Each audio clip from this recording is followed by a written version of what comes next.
नमस्कार मित्रों, कैसे हो आप। पिछले व्याख्यान में हमने प्लेटो के सामान्य सिद्धांतों को स्पष्ट करने की कोशिश की। अब हम उन्हीं सब सिद्धांतों की बारी बारी से व्याख्या करेंगे, थोड़ी विस्तृत व्याख्या करेंगे। उन्हीं सिद्धांतों में जो प्लेटो का पहला सिद्धांत है वह है न्याय सिद्धांत, या यूं कह दीजिए कि प्लेटो के चिंतन का, प्लेटो के विचारों का मुख्य आधार ही न्याय सिद्धांत है। प्लेटो का ग्रंथ रिपब्लिक न्याय से संबंधित उनकी सर्वोत्तम रचना है। प्लेटो ने इससे पूर्व प्रचलित न्याय के सिद्धांतों को अव्यवहारिक एवं अप्रासंगिक बताकर उनका खंडन किया। यानी जो सोफिस्ट विचारकों के जो न्याय सिद्धांत संबंधी विचार प्रचलित थे तात्कालीन समाज में, उन सब का प्लेटो ने तार्किक रूप से खंडन किया। प्लेटो अपने न्याय सिद्धांत को कानूनी नहीं मानकर नैतिक और लौकिक अधिक मानता है। अर्थात उनके न्याय सिद्धांत से तात्पर्य है कर्तव्य पालन से, और कर्तव्य पालन के लिए उन्होंने कुछ अलग अलग प्रकार के कार्य विभाजन के सिद्धांत बताए। प्लेटो के न्याय सिद्धांत की प्रमुख विशेषताएं, अब इन विशेषताओं की हम बारी बारी से बात करेंगे। मानवीय आत्मा के गुणों पर आधारित, सबसे पहले तो मानवीय आत्मा के गुणों पर आधारित। प्लेटो कहता है कि प्रत्येक व्यक्ति की आत्मा में या प्रत्येक मानवीय आत्मा में 3 गुण प्रमुखतया होते हैं। एक ज्ञान, दूसरा साहस और तीसरा तृष्णा। उन्हीं 3 गुणों में से प्रत्येक व्यक्ति में किसी एक गुण की प्रधानता होती है। किसी में साहस अधिक होगा, किसी में ज्ञान अधिक होगा, तो किसी में तृष्णा की भावना अधिक होगी। और जिस व्यक्ति में, जिस वर्ग में जिस गुण की प्रधानता अधिक होगी, उस वर्ग की पहचान उसी गुण के आधार पर उसी वर्ग के तहत की जाएगी। जैसे मान लीजिए किसी में ज्ञान तत्व की प्रधानता अधिक है तो वह दार्शनिक वर्ग में जाएगा, किसी में साहस तत्व की प्रधानता अधिक है तो वह सैनिक वर्ग में जाएगा, और यदि किसी में तृष्णा तत्व की अधिक प्रधानता है तो वह उत्पादक वर्ग में जाएगा। दूसरा, प्लेटो का न्याय सिद्धांत नैतिकता से संबंधित है। नैतिकता का तात्पर्य है कि यहाँ किसी भी प्रकार से छल कपट, राग द्वेष, घृणा, ईर्ष्या का कोई स्थान नहीं है। यानी प्रत्येक कार्य राज्य हित में, समाज हित में और अपने स्व के व्यक्तित्व विकास के लिए किया जाएगा, और एक दूसरे के कार्य में हस्तक्षेप किए बिना किया जाएगा। वर्ग विभाजन का सिद्धांत, ये तीसरा बिंदु है, वर्ग विभाजन का सिद्धांत। मैंने अभी आपको बताया कि प्लेटो ने 3 तत्वों के आधार पर, यानी ज्ञान, साहस और तृष्णा, इन 3 तत्वों के आधार पर समाज को 3 वर्गों में विभाजित किया। जो समाज के मुख्यतः 3 वर्ग हैं। जिन लोगों में ज्ञान तत्व की प्रधानता अधिक है वे दार्शनिक राजा यानी मुख्य संरक्षक वर्ग में जाएंगे। जिन लोगों में साहस तत्व की प्रधानता अधिक है वे सैनिक वर्ग में जाएंगे, और जिन लोगों में तृष्णा तत्व की प्रधानता अधिक है वे उत्पादक वर्ग में माने जाएंगे।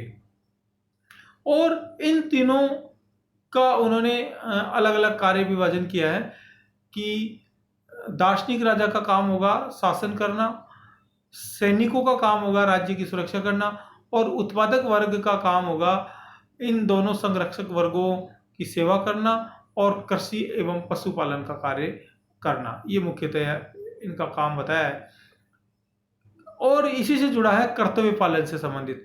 और प्लेटो ये कहता है कि प्रत्येक वर्ग अपने निर्धारित कार्य को अपने निर्धारित समय में पूरा करेगा, और प्रत्येक वर्ग कार्य करते समय एक दूसरे के कार्य में हस्तक्षेप नहीं करेगा। तो प्लेटो इस सिद्धांत के माध्यम से न्याय की स्थापना करना चाहता है। और ये बात आधुनिक समय में भी देखी जा सकती है कि जब मैं मेरा निर्धारित काम मैं करूं या सामने वाले व्यक्ति का निर्धारित काम वो करे, यानी सब लोग अपना अपना निर्धारित काम करें और बिना किसी एक दूसरे के काम में हस्तक्षेप किए करे, तो वह समाज श्रेष्ठ समाज माना जाएगा और उसमें ऑटोमेटिकली न्याय की स्थापना हो जाएगी। यानी मैं किसी के यहाँ चोरी नहीं करूं तो दूसरा भी मेरे यहाँ चोरी नहीं करेगा, मैं किसी को गलत नहीं बोलूं तो दूसरा भी मुझे गलत नहीं बोलेगा। और जब समाज में इस प्रकार की भावनाएं फैल जाएगी, विस्तृत रूप से व्यापक हो जाएगी, तो अपने आप ही न्याय की स्थापना हो जाएगी। और ये प्लेटो के इन सिद्धांतों का उद्देश्य भी न्याय की स्थापना है, चाहे वो कार्य विभाजन हो, चाहे कर्तव्य पालन का सिद्धांत हो।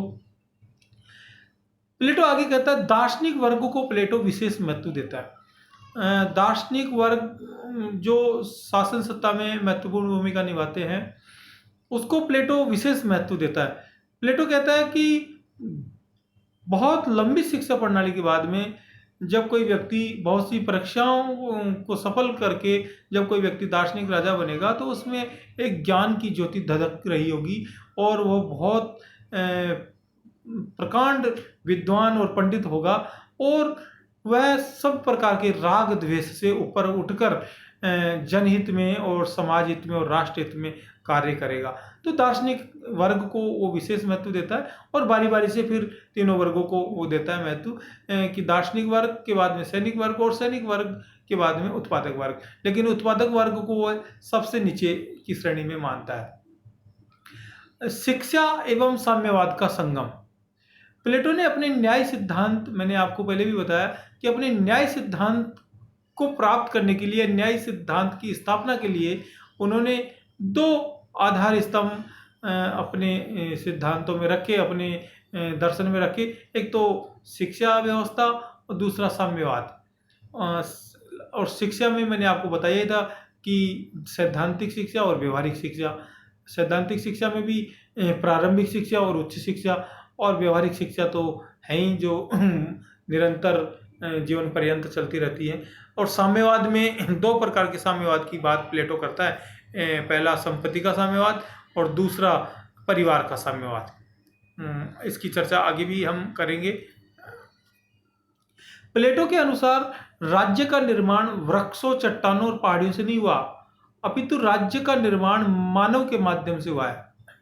ये प्लेटो स्पष्ट करता है कि कोई वृक्ष, चट्टान, पहाड़, नदियां, झरने ये राज्य नहीं है, अभी तो राज्य मानव के अस्तित्व से जीवित है या मानव के अस्तित्व से राज्य की पहचान है। प्लेटो कहते हैं कि राज्य व्यक्ति का पूर्वगामी है। राज्य व्यक्ति का पूर्वगामी से क्या तात्पर्य है? अब देखिए, अगर व्यवहारिक रूप से देखिए तो व्यक्ति पहले आता है, राज्य बाद में आता है। व्यक्ति पहले आएगा क्योंकि व्यक्तियों से राज्य बनता है, लेकिन प्लेटो कह रहा है कि राज्य व्यक्ति का पूर्वगामी है। तो यहां प्लेटो के ये कहने का मतलब ये है कि प्लेटो अंश से पहले संपूर्ण की कल्पना करता है कि संपूर्ण के बिना अंश का कोई महत्व नहीं है। जैसे एक व्यक्ति का राज्य में कोई महत्व, लेकिन बहुत से लोग मिलकर राज्य बनते तो उनके माध्यम से लोगों का भी महत्व है। जैसे मैं उदाहरण देता हूं आपको कि जैसे यदि शरीर से हाथ को काट लिया जाए तो वह हाथ का कोई अस्तित्व नहीं रहेगा। हाथ का अस्तित्व तभी है जब वह शरीर से जुड़ा हुआ हो और जब वह शरीर का अंग हो। तो इसी प्रकार व्यक्ति का महत्व तभी है जब वह राज्य से जुड़ा हुआ हो और राज्य का अंग हो। इसलिए प्लेटो कहता है कि राज्य व्यक्ति का पूर्वगामी है। आप देख लीजिए कि यदि शरीर का कोई अंग शरीर से अलग हो जाता है तो उसका कोई महत्व नहीं होता, वो बिल्कुल निर्जीव हो जाता है, जीर्ण शीर्ण हो जाता है। फिर प्लेटो आगे कहता है कि राज्य व्यक्ति का ही बृहद रूप है। मैंने अभी आपको कहा कि व्यक्ति से राज्य बनता है, बहुत से लोगों से मिलकर राज्य बनता है, व्यक्तियों से समाज बनता है, समाज से राज्य बनता है। तो राज्य व्यक्ति का बृहद रूप है। प्लेटो ने अपने गुरु सुकरात के मुख्य वाक्य था कि सद्गुण ही ज्ञान है, उसको दोहराया। वर्चू इज नॉलेज, इसको प्लेटो ने अपने चिंतन में दोहराया। प्लेटो कहते हैं कि जब तक नगर राज्य के शासकों में सद्गुणी ज्ञान नहीं आ जाता, तब तक नगर राज्य में न्याय की स्थापना नहीं हो सकती। इसका मतलब यह है कि जो शासक है वो सद्गुणी नहीं होगा, तब तक न्याय की स्थापना नहीं हो सकती। यानी इन सब बातों का सार यह है कि प्लेटो जो आदर्श राज्य है उसमें दार्शनिक राजा से बहुत अपेक्षा रखता है और वो कहता है कि दार्शनिक राजा राग द्वेष छल कपट परिवार संपत्ति लोभ लालच इन सब चीज़ों से ऊपर उठकर जनहित में समाज हित में और राष्ट्र हित में कार्य करेगा। और यदि उसमें इस प्रकार के सद्गुणी भाव नहीं होंगे तो एक श्रेष्ठ राज्य की, एक आदर्श राज्य की स्थापना नहीं हो सकती। प्लेटो ने अपने राज्य में न्याय की स्थापना एवं दार्शनिक राजा के शासन की स्थापना के लिए कार्य विशिष्टीकरण का सिद्धांत दिया। ये बात मैंने आपको पहले भी बताई, कार्य विशिष्टीकरण का सिद्धांत। और इसके लिए प्लेटो प्रत्येक व्यक्ति की मानवीय आत्मा में 3 प्रमुख गुण मानता है। वह कहता है कि प्रत्येक व्यक्ति की मानवीय आत्मा में 3 प्रमुख गुण होते हैं, ज्ञान, साहस और तृष्णा। लेकिन प्रत्येक व्यक्ति की आत्मा में इन तीनों गुणों में से कोई एक गुण ही प्रधान होता है, यानी एक गुण ज्यादा होता है, एक गुण मुख्य होता है और उसी आधार पर उस वर्ग की पहचान होती है। इस प्रकार समाज में 3 वर्ग बनते हैं। ये मैंने एक छोटा सा डायग्राम बनाया। समाज में 3 वर्ग बनते हैं। यदि किसी व्यक्ति में ज्ञान तत्व की प्रधानता अधिक होगी तो वह दार्शनिक राजा के वर्ग में जाएगा और दार्शनिक राजा को उन्होंने स्वर्ण के समान यानी सोने की संज्ञा दी है और उसका मुख्य कार्य होगा शासन करना। वो शासन करेगा, शासन व्यवस्था का संचालन करेगा। दूसरा, यदि किसी में साहस तत्व की प्रधानता होगी तो वह सैनिक वर्ग में जाएगा और उसको प्लेटो ने रजत की संज्ञा दी है, यानी वह रजत के समान होगा और इसका मुख्य कार्य होगा राज्य की सुरक्षा करना। तीसरा, तृष्णा। यदि किसी व्यक्ति में लालच या तृष्णा की अधिक प्रधानता होगी तो वह उत्पादक वर्ग में जाएगा और उत्पादक वर्ग को उन्होंने लोहे या तांबे की संज्ञा दी है और उत्पादक वर्ग का मुख्य कार्य कृषि एवं पशुपालन तथा उपरोक्त दोनों वर्गों की सेवा करना। उपरोक्त दोनों वर्ग कौन से? एक तो दार्शनिक राजा और एक सैनिक वर्ग, और इन दोनों वर्गों को प्लेटो ने संरक्षक वर्ग भी कहा है। दार्शनिक राजा और सैनिक वर्ग को संरक्षक वर्ग कहा है। अर्थात उत्पादक वर्ग का एक मुख्य कार्य यह भी होगा कि वह संरक्षक वर्ग की सेवा करे।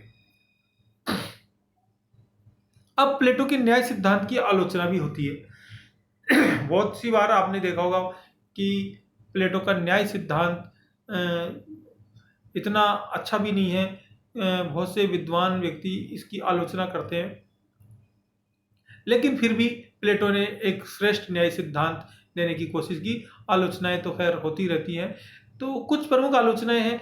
एक तो न्याय विधि पर आधारित नहीं है। मैंने आपको पहले ही बोला कि प्लेटो का न्याय नैतिकता और सद्गुण पर आधारित है। कानून से उसका कोई लेना देना नहीं, उसने कोई विधि संहिता नहीं लिखी, तो उसका विधि पर आधारित नहीं है न्याय।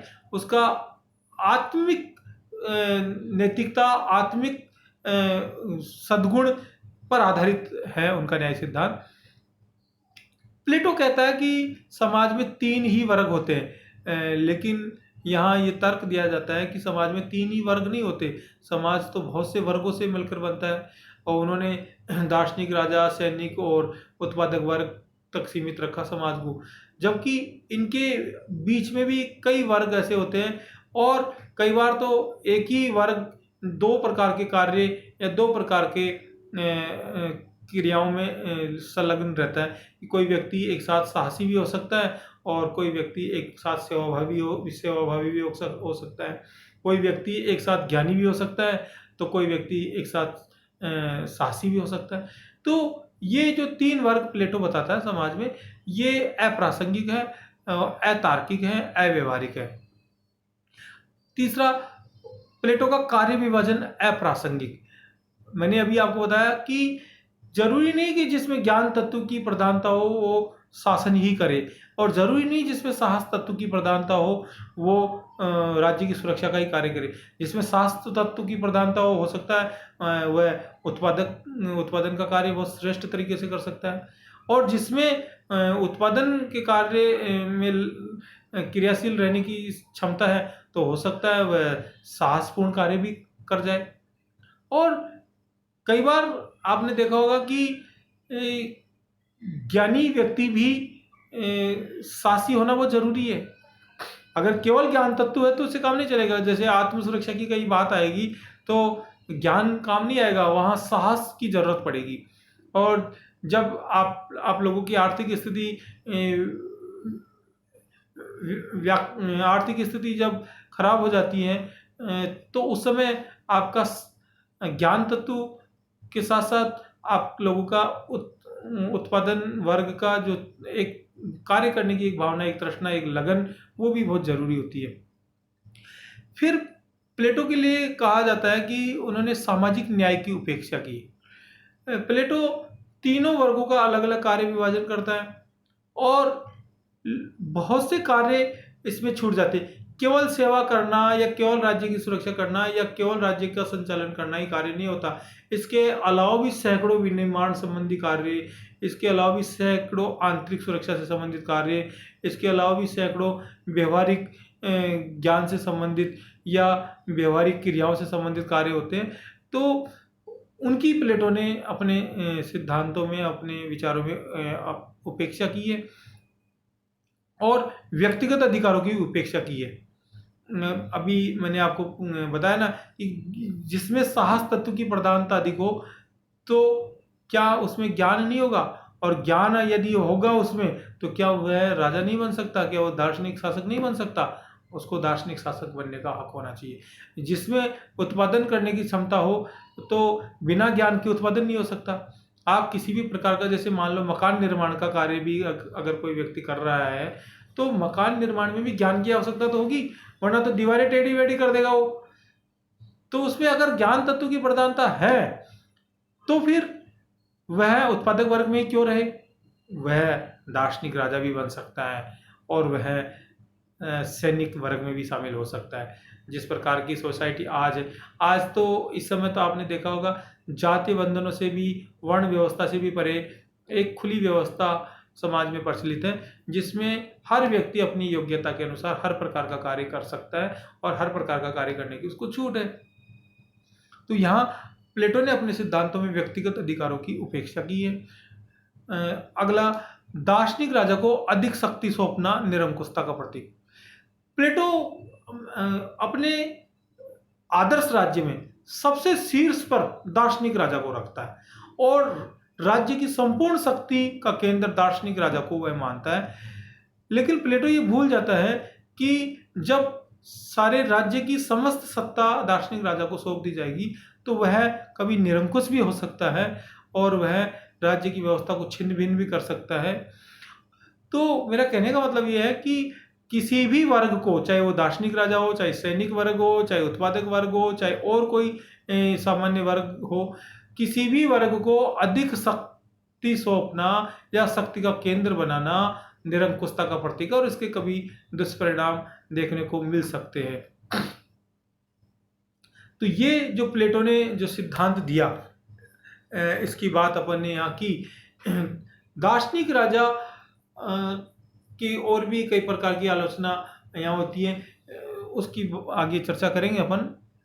तो प्लेटो का ये न्याय सिद्धांत मेरा ऐसा मानना है कि आपके समझ में आया होगा, लेकिन फिर भी मैं ये मानता हूँ कि इतने वर्षों पूर्व, लगभग 2500 साल पहले, कि इस प्रकार के व्यवस्थित न्याय, नैतिकतापूर्ण न्याय सिद्धांत की किसी ने कल्पना तो की, इसलिए आलोचना से भी अधिक इस सिद्धांत की रचना का महत्व है। इस सिद्धांत की अपनी प्रासंगिकता है। आप लोगों ने सुना, धन्यवाद। जय हिंद, जय भारत।